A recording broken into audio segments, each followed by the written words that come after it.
Assalamualaikum warahmatullahi wabarakatuh. Selamat datang di Sesnot, Learning and Sharing. Pada video pendek ini, saya mencoba untuk membuat catatan tentang kejadian gempa pada 26 Februari 2021 pukul 18 lebih 2 menit waktu Indonesia bagian Barat. Sebuah gempa terjadi di Labuha, Halmahera Selatan. Magnitudo gempa ini adalah 5,2 dan kedalaman sumber gempanya 10 km. Relatif dangkal, tentunya kalau kita lihat magnitudo 5,2 dan kedalaman 10 km, tentunya ini akan memberikan dampak getaran yang signifikan di Labuha. Pusat gempa berada di darat 11 km utara Labuha, Halmahera Selatan. Getaran gempa dirasakan skala MMI 4 di Labuha, Halmahera Selatan. Jika kita lihat dari mekanisme fokus seperti yang terlihat pada gambar ini, gempa yang terjadi di Labuha itu terpicu oleh adanya aktivitas sesar turun atau normal fault. Ini berdasarkan sumber dari BMKG, tepatnya dari situs Inatius bmkg.go.id. Saya mencoba untuk melihat gempa yang pernah terjadi pada 14 Juli 2019. Posisi gempanya arah timur dari Labuha atau Bacan. Magnitudonya gempa ini 7,2, relatif besar, dan kedalamannya adalah 19 km.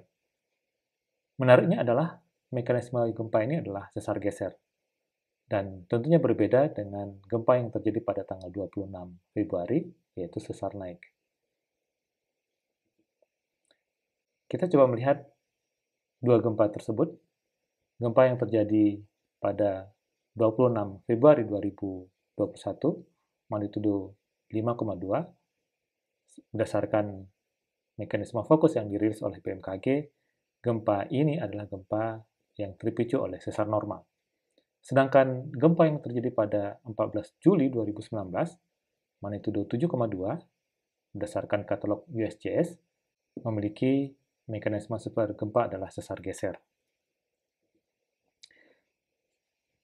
Dari sebuah paper yang ditulis oleh Robert Hall dan kawan-kawan, Robert Hall, Jason R. Ali, dan Charles Anderson, mencoba untuk melihat atau memetakan beberapa struktur tektonik yang ada di Halmahera bagian selatan.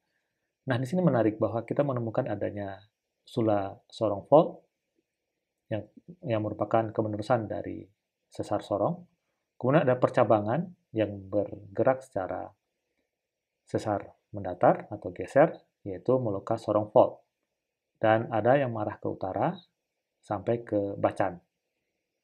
Nah, jika kita lihat di sini, kemungkinan gempa ini yang mengakibatkan terjadinya mekanisme sesar turun itu oleh adanya transtensional.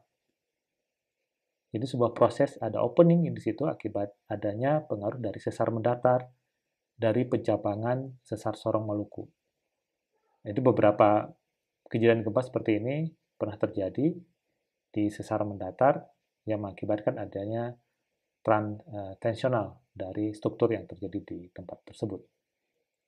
Kemungkinan satu lagi bisa juga pengaruh dari adanya gaya slap pull. Seperti yang terlihat di sini, ada proses gaya pengaruh dari gravitasi yang mengakibatkan lekukan di bawah Pulau Bacan. Nah, hal ini juga bisa mengakibatkan terjadinya gempa dengan mekanisme sesar turun. Nah, dua kemungkinan itu bisa terjadi di sini. Namun, kita harus paham bahwa berdasarkan catatan sejarah kejadian gempa di Halmahera, kawasan selatan, kawasan Bacan, Labuhan, itu memberikan sebuah tingkat frekuensi gempa yang relatif tinggi. Ini berdasarkan katalog USGS tahun 1976 sampai dengan 2020. Sehingga menjadi penting bagi kita untuk memahami potensi dengan tujuan untuk meningkatkan mitigasi.